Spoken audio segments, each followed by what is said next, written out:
ஏன் இந்த அளவுக்கு மோசமாக நடந்துக்கிறீங்க? அதாவது அவருடைய வாழ்க்கையில் ஏதாவது ஒரு சந்தோஷம் பிரச்சனை அப்படின்னாலும் கூட நீங்கள் ஏன் இந்த குறிப்பிட்ட ஒரு நபரை மட்டும் அதுக்காக நீங்கள் டார்கெட் பண்ணி பேசுகிறீங்க? அவர் வாழ்க்கையில் சந்தோஷம்னாலும் இவங்கள தான் டார்கெட் பண்ணி பேசுகிறீங்க. அவர் வாழ்க்கையில் ஏதாவது பிரச்சனை அப்படின்னாலும் இவங்கள தான் டார்கெட் பண்ணி பேசுகிறீங்க. உண்மையிலேயே நான் வாழ்க்கையில் சந்தித்ததுலேயே ஸ்வீட்டான ஹம்பிளான ஒரு பர்சன் அப்படின்னா அது அவ தான் அப்படிங்கிற மாதிரி ரொம்பவும் உருக்கமாக பேசியிருக்காங்க ராதிகா சரத்குமார். அவள் அழகி மட்டும் கிடையாது, ரொம்ப நல்ல மனம் கொண்டவ.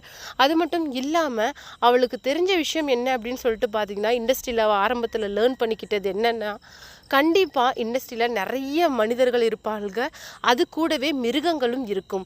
அதை கடந்து போக கற்றுக்கிட்டா மட்டும்தான் நம்மளுடைய ஜேர்னி அப்படிங்கிறது பீஸ்ஃபுல்லாக இருக்கும் அப்படிங்கிற மாதிரி அவள் லேர்ன் பண்ண தான் என்கிட்ட சொன்னாள். அட் ஃபஸ்ட்டு எனக்கு அப்போ அவளை பிடிக்க ஆரம்பித்தது என்ன அப்படின்னு சொல்லிட்டு பார்த்தீங்களா, அவளுடைய ஸ்வீட் கெஸ்டரில் இருந்து தான்.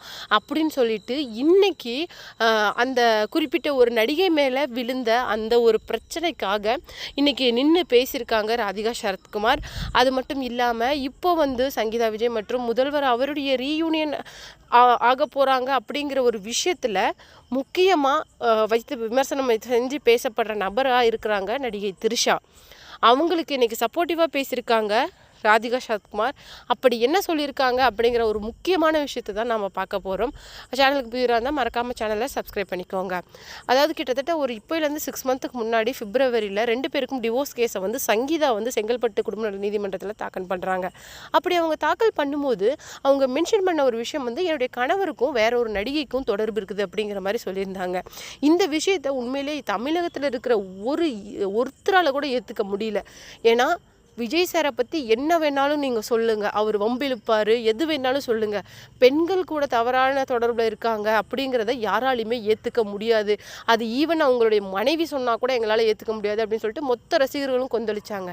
ஆனாலுமே அவங்க மனைவி அப்ளை பண்ண அந்த டிவோர்ஸ் எல்லாருக்குமே கஷ்டமாக இருந்தது. ஏன்னா சங்கீதா விஜயை பிரிய போகிறாங்க அப்படிங்கிற ஒரு விஷயத்தை யாராலையுமே ஏற்றுக்கொள்ள முடியல. முக்கியமாக தளபதி ரசிகர்களில் அது அந்த எலெக்ஷன் டைமில் மிகுந்த அளவுக்கு பாதிச்சிச்சு.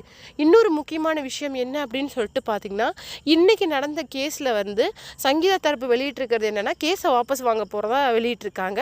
விவாகரத்தெல்லாம் வேண்டாம் அப்படிங்கிற மாதிரியும் சொல்லப்பட்டிருக்கு.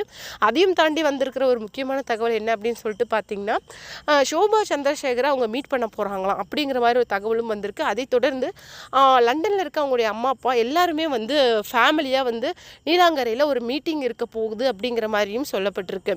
இது எந்த அளவுக்கு உண்மை அப்படிங்கிறது தெரியல.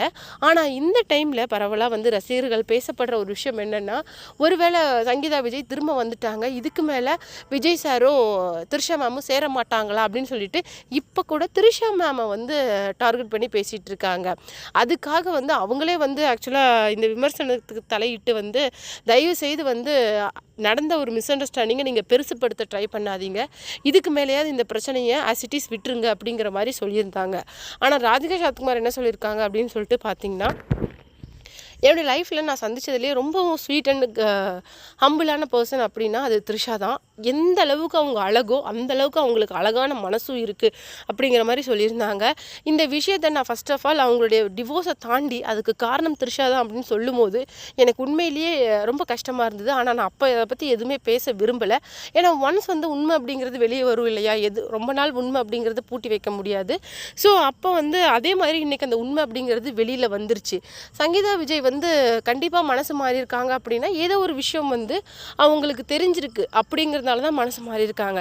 ஸோ கம்ப்ளீட் மிஸ் அண்டர்ஸ்டாண்டிங்கால் கண்டிப்பாக அவங்களுடைய லைஃப்பும் இன்றைக்கி பாதிச்சிருக்கும். தேவையில்லாத ஒரு பொண்ணுக்கு மன கஷ்டத்தை ஏற்படுத்தியிருப்பாங்க. ஏன்னா சங்கீதா விஜய் பண்ணின அந்த விஷயம் த்ரிஷாவை ரொம்பவும் பாதிச்சிருக்கும்.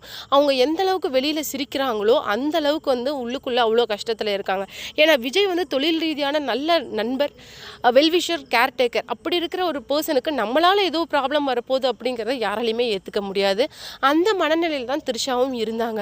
முடிஞ்ச அளவுக்கு அவங்களால அமைதியாக இருந்தாலும் ஒரு சில அதிகப்படியான அந்த விமர்சனங்களுக்கு அவங்க எதிர்த்து குரல் கொடுத்துட்டு தான் இருந்தாங்களோ. ஆனால் அவங்க அந்த விஷயத்தில் டயர்ட் ஆகிட்டாங்க. உண்மையிலேயே அந்த விஷயத்தில் ஸ்ட்ராங்காக இருந்த த்ரிஷாவுக்கு நான் ஹேட்ஸ் ஆஃப் யூ தான் சொல்லுவேன் அப்படிங்கிற மாதிரி ராதிகா சரத்குமார் சொல்லியிருக்காங்க. அப்புறம் happy to see you both of them together again அப்படிங்கிற மாதிரியும் சங்கீதா விஜய் மற்றும் விஜய் சாருக்கு வாழ்த்துக்களையும் தெரிவிச்சிருக்காங்க.